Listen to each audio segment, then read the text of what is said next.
Assalamualaikum warahmatullahi wabarakatuh. Perkenalkan, nama saya Agatha Corina Auliriwati, biasa dipanggil Agatha, dengan NRP 505224136. Pada video kali ini, saya akan meresum materi mengenai introduksi data warehouse.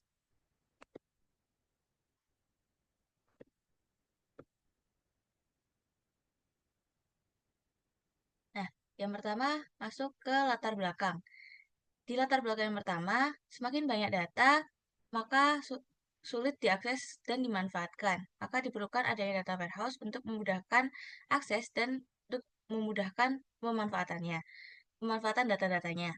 Lalu latar belakang yang kedua itu user bisnis butuh mengiris dan memotong data dari berbagai arah.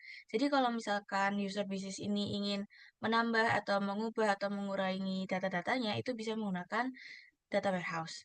Yang ketiga, tanpa adanya data warehouse, rapat itu seringkali habis untuk menebatkan angka yang berbeda antar departemennya. Jadi, diperlukan adanya data warehouse ini untuk mencapai kesepakatan mengenai data-datanya ini. Lalu yang keempat, adanya pimpinan yang ingin mengambil keputusan berdasarkan data dan bukan intuisi. Nah, yang kedua itu ada tujuan dari data warehouse atau BI atau business intelligence. Yang pertama, itu sudah jelas untuk memudahkan aksesnya, terutama bagi user-user non-IT. Lalu yang kedua itu untuk menyajikan data yang konsisten. Yang ketiga, bisa beradaptasi dengan perubahan untuk data-datanya ini. Lalu yang keempat, bisa menyediakan data atau informasi secara tepat waktu. Yang kelima, menjadi benteng yang aman untuk melindungi aset informasi. Yang keenam, setelah menjadi benteng yang aman, tentunya itu bertujuan untuk bisa dipercaya sebagai dasar pengambilan keputusan. Lalu yang ketujuh itu harus diterima oleh komunitas bisnis untuk menganggapnya itu berhasil. Lalu ada metafora penerbitan untuk sistem DW atau BI. Nah, ini sistem DW untuk penerbitannya DW atau BI ini konsepnya sama seperti publishing, di mana yang pertama kita tuh harus mengenal audiensnya itu seperti apa dan apa yang diinginkannya. Lalu kita menyajikan konten yang menarik, simple, dan konsisten sesuai dengan apa yang diinginkan oleh para audiens. Lalu dipertahankan kualitasnya dan dijaga kepercayaan mereka. Nah, ini sama seperti di DW atau BI, di mana kita harus mengenal pengguna bisnisnya itu bagaimana. Kayak bagaimana kebutuhannya, tujuannya seperti apa, lalu keputusan apa yang ingin mereka buat. Lalu kita akan sajikan informasi yang relevan, akurat, serta mudah diakses sesuai dengan kebutuhan pengguna bisnis. Lalu kita buat interface-nya di mana harus ramah untuk pengguna non-IT, juga harus dijaga kepercayaan mereka. Lalu berikutnya ada modeling dalam DW. Ada dua, ada OLTP atau Online Transaction Processing dan Dimensional Modeling atau Star Schema. Nah, OLTP. OLTP ini tujuannya untuk mengefisiensi transaksi harian. Datanya sendiri itu sangat detail dan dalam bentuk normalisasi di mana pendekatannya itu ke bawah. Nah, contohnya itu seperti sistem akademik. Lalu yang kedua ada dimensional modeling. Tujuannya sendiri itu untuk memudahkan analisis oleh user non-IT. Bentuknya sendiri terdiri dari tabel fakta dan tabel dimensi, dan tabel-tabel ini berbentuk seperti bintang. Maka dari itu disebut sebagai star schema. Lalu ada tabel fakta dan tabel dimensi. Tabel fakta sendiri itu tujuannya untuk melakukan pengukuran, berisi angka dan harus angka, dan untuk menguapkan suatu fakta. Nah, fakta sendiri itu adalah sebuah kejadian bisnis yang terjadi. Contohnya itu seperti jumlah penjualan, jumlah unit, dan lain sebagainya.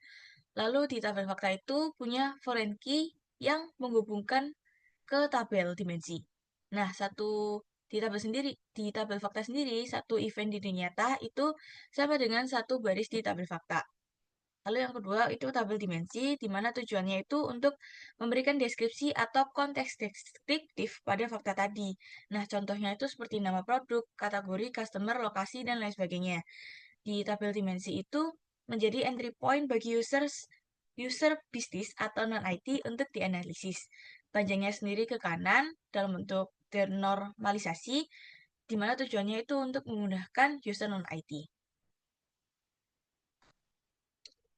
Lalu berikutnya ada arsitektur di DW atau Business Intelligence. Yang pertama ada Kimball Arsitektur, di mana ini tuh paling populer untuk implementasi yang praktis.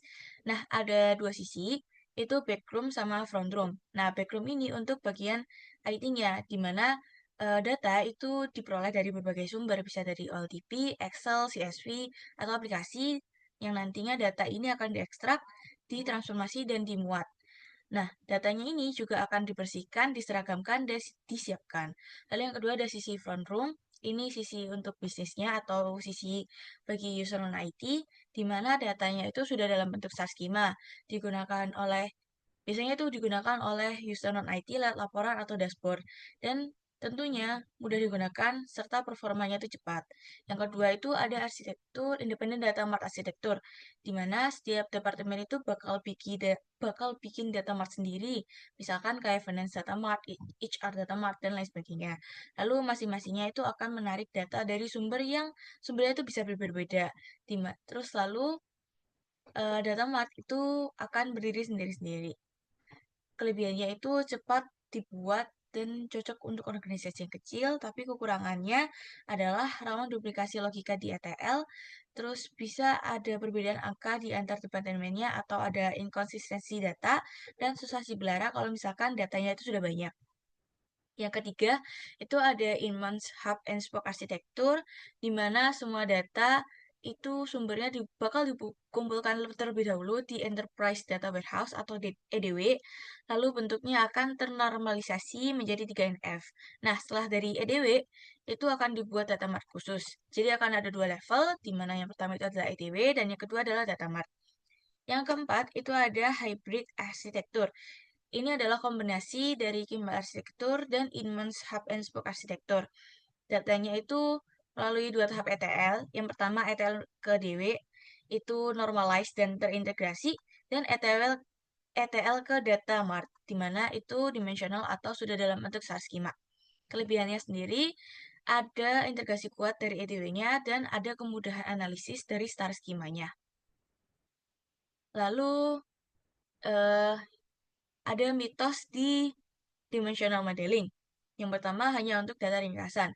Ini adalah mitos karena basically data warehouse atau dimensional modeling itu adalah bentuk lain dari database. Jadi tentu saja bisa bersifat detail. Lalu yang kedua adalah departemen dan bukan perusahaan. Ini salah karena ada bentuk lainnya. Yang ketiga, tidak dapat diskalakan. Ini juga salah karena bisa diskalakan. Yang keempat, hanya untuk penggunaan yang dapat diprediksi. Ini juga salah, justru penggunaannya itu yang tidak dapat diprediksi. Yang kelima, tidak dapat diintegrasikan. Ini juga salah, karena justru dibuat untuk bisa diintegrasikan. Nah, berikut adalah resume mengenai video materi introduksi data warehouse. Sekian dari saya. Bila ada salah kata, saya mohon maaf. Wassalamualaikum warahmatullahi wabarakatuh.